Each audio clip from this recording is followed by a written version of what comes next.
Hello again. Right, today I've got my lovely friend Emma and she's come in for her maintenance. We've done quite well, except the fact we lost that one yesterday. And we've taken a chunk out of that one. Yeah, she's been eating them, I think. Now, Emma is gel. So what we're going to do, we're going to file off this lot. We're going to prep her nails. And then we're going to re-gel them. And then put some colour over the top. So I thought I'd video Emma because she's slightly different to what I do, which is a lot of acrylic work. But Emma's generally gel. So we'll be back shortly. Ta-da! We are back. So I've removed everything. I've prepped the nails in that I've put dehydrator. I've done all the cuticle work. I've filed everything back. Emma tends not to get a lot of lifting. She's very good with her nails. I'd like to say it's my application as well, but I can't take all the credit. Emma is very good. I've been doing Emma's nails for a long time now, well over a year I think for her. Like I say, she's mainly gel, so the difference with the gel is I use the nail dehydrator and then I use an acid-free primer for her nails, and I put 2 coats of that on. And now I'm coming in with a connective bonder, which is from Silcare, because the gel that I use, which is the Highlights LED gel, because I have an LED lamp, and so, I want a product that goes with it. They're all part of the same range. They go together, so it just helps everything stick on. So I've rubbed in a layer of the bonder gel, which you saw me do with the thin brush earlier.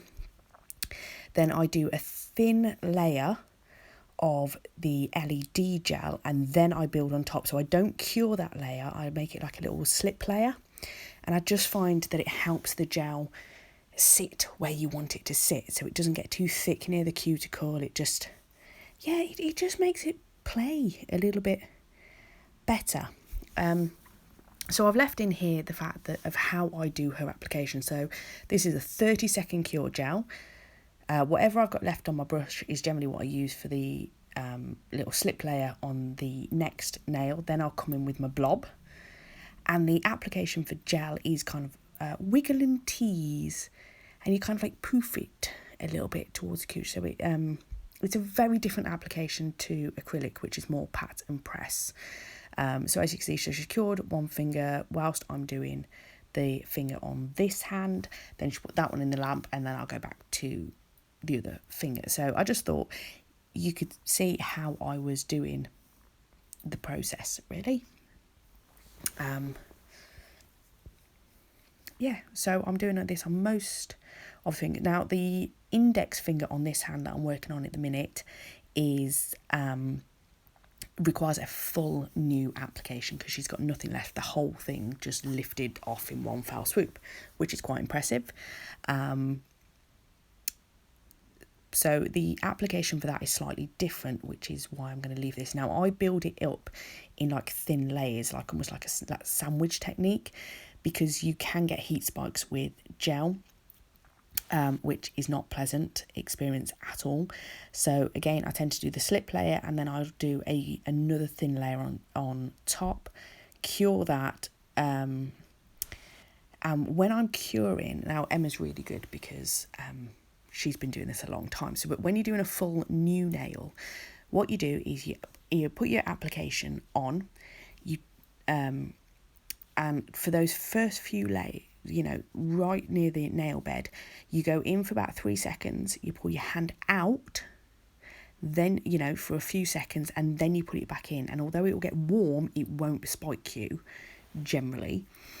And then when I come to do the thicker layer on top, one, because it's already got those couple of layers underneath as a protection from the nail bed, you tend not to get the heat spike. But Emma also knows that you put your hand upside down, and that helps form a really nice apex on a brand new nail.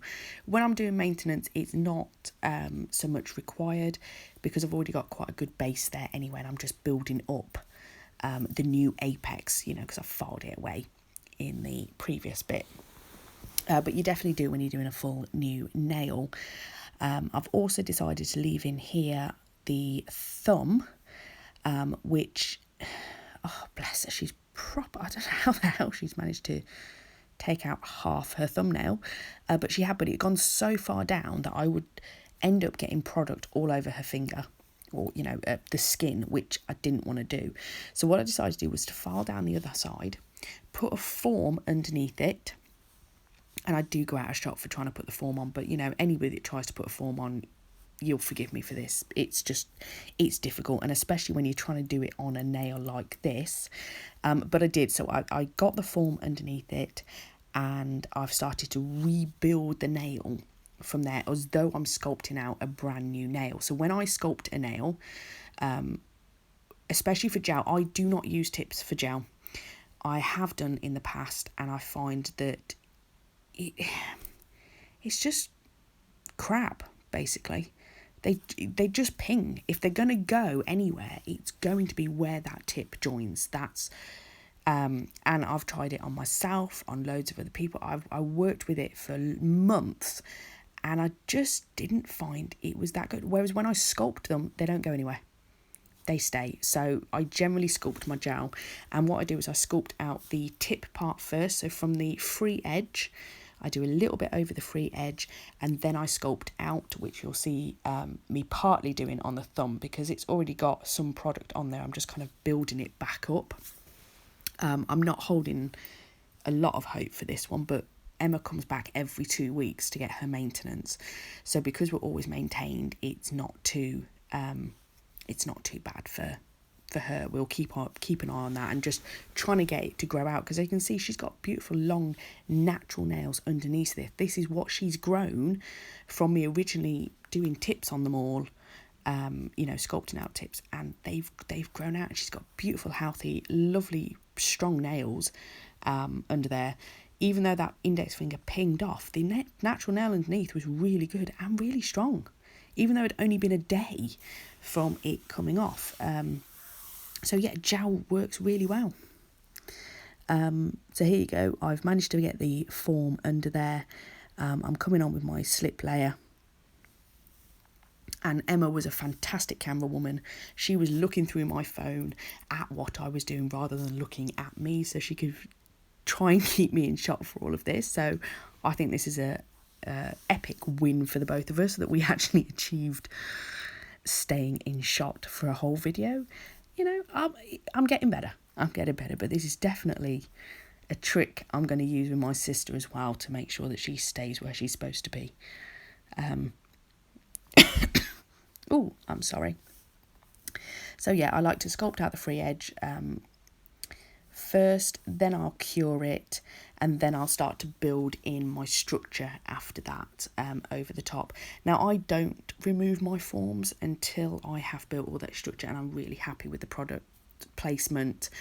Some people like to take the form off once they've sculpted the edge, but I just find that, the amount of times I've ended up pinging them off or whatever, it's just safer, especially if you've got a client who talks with their hands, to just leave them be until they're done. And then once we've gelled these, obviously take the tacky layer off before we then file them down, and then we come back in to do all the funky polishing part, which, let's face it, it's the nicest part. But her nails were so nice, bar this thumb, that she could have just had the clear polish over them, and I could have just top coated them, and they would have been beautiful. They've really come along nicely. I'm very, very chuffed with her nails. Okay, so here we are. I've buffed them. Oh, excuse me again. Sorry, I've filed them. I've buffed them. They are now ready for the application. Now, because it's going onto a gel base, you don't need to put base coat down. So we're going to do 2 coats of this colour, which is the Ink London Purple Heart, both ring fingers. We're doing a little bit different because most people would have put that colour on 4 fingers and then the other colour on 1. We decided to mix it up a little bit. So we're going to cure those, and again it's I think it's a 30-second cure for these, which is great. We like nice quick cures, and that's why I use the LED gel as well, because it's 30-second cure, so it's not a 2-minute cure for each layer, which is just painful. no, we like it nice and quick.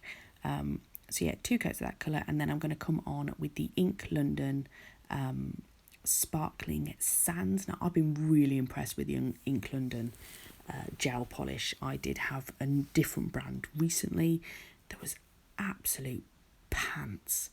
I've got a lot of cheap colour gels. I bought them in a big bulk from Amazon when I had gift vouchers, when I was just starting up doing nails. I didn't know whether I was going to keep going with this, or, you know, whether I was just going to do polish or go on to extensions and stuff. And they've been absolutely great. Some of the colours are a little bit, the coverage is absolute pants on them, but the majority of them have been quite good. But I am really impressed with the Ink London system. I've only got about 3 colours in it at the moment, and I do hope to expand that very shortly. Father Christmas may bring me some. Father Christmas brought me an awful lot already, and we haven't even made it to Christmas, but hey ho, it makes me happy. Look at this colour.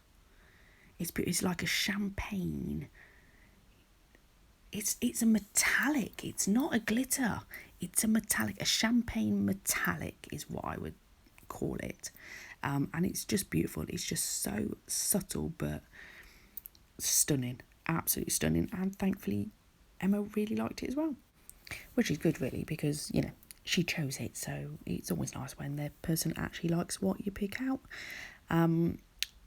With Emma, we used to go, oh yeah, let's do that. We plan what we do in advance, and then she'd sit down and we'd end up doing something completely different. So now I don't bother.